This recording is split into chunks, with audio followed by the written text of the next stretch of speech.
ukuvanwa mu Misiri igice cya 22. Umujura napfumura inzu nijoro agafatwa akicwa, uwamwishe ntazakurikiranwe, ariko niyicwa ku manywa uwamwishe azakurikiranwe.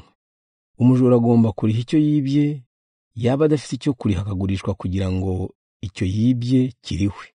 Umujura niyiba inka cyangwa indogobe cyangwa intama cyangwa ihene, nayifatanwe ikiri nzima, azayisubize nyirayo ageretseho indi. Umuntu niyonesha umurima cyangwa imizabibu by'undi, azariha uwonesherejwe imyaka myiza yo mu murima we cyangwa imbuto nziza z'imizabibu ye. Umuntu nacana umuriro ugafata uruzitiro rw'amahwa, ugatwika ingano z'umuturanyi ziri mu murima cyangwa ziri ku mirara, azarihe iby'uwo muriro wangije. Umuntu nabitsa mugenzi w'ifeza cyangwa ibindi bintu bikibirwa iwe, umujura naboneka azabiriha bikubye kabiri.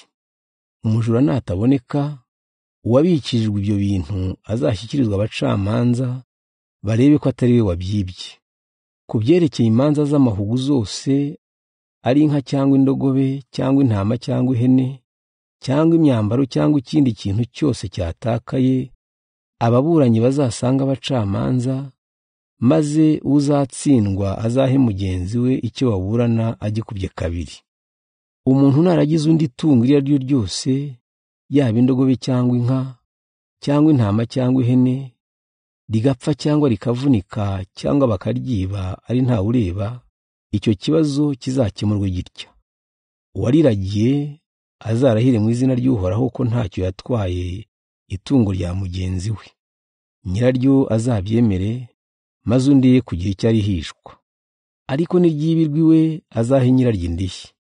Niritanyagurwa n'inyamaswa, uriragiye azaza n'igikanka cyaryo acyerekane, bityo ye kuririhishwa. Umuntu natira undi tungo rigakomereka cyangwa rigapfa nyiraryo adahari, azaririhe. Ariko nirikomereka cyangwa niripfa nyiraryo ahari, ntazaririhe. Ariko naba yararikodesheje azatanga ikiguzi cy'ubukode gusa. Amategeko anyuranye. Uhoraho akomeza kubwira Musa ati, umugabo nashuka umwari utarasabwa akaryamana nawe, azatanga inkwano murongore. Nubwo se yakwanga kumumushyingira, uwo mugabo azatanga inkwano nk'izo bakwa bari. Umunyabugengekazi azicwe, uzaryamana n'itungo azicwe, uzatambira ibitambo izindi mana zitari jyewe Uhoraho azicwe. Ntimukagirire nabi umunyamahanga utuye muri mwe ngo mumukandamize, mwibuke ko namwe mwabaye abanyamahanga mu Misiri. Ntimukarenganye umupfakazi n'imfubyi. Nimubarenganya bakantakira nzabumva, naho mwe mbarakarire ntume mugwa mu ntambara, abagore banyu basigara ari abapfakazi n'abana banyu b'imfubyi. Nimuguriza umukene wo mu bwoko bwanjye, ntimuzamwake inyungu nk'uko abandi babigenza. Nufata bugwate umwambaro w'undi muntu, uzawumusubiza izuba ritararenga, kuko ari wo wonyine afite wo kwifubika. Nawubura aziyorosa iki? Nantakira nzamugoboka, kuko ndi umunyampuhwe. Ntugatuke Imana, kandi ntukavume umutware w'ubwoko bwawe. Ntugatinde kuntura umuganura.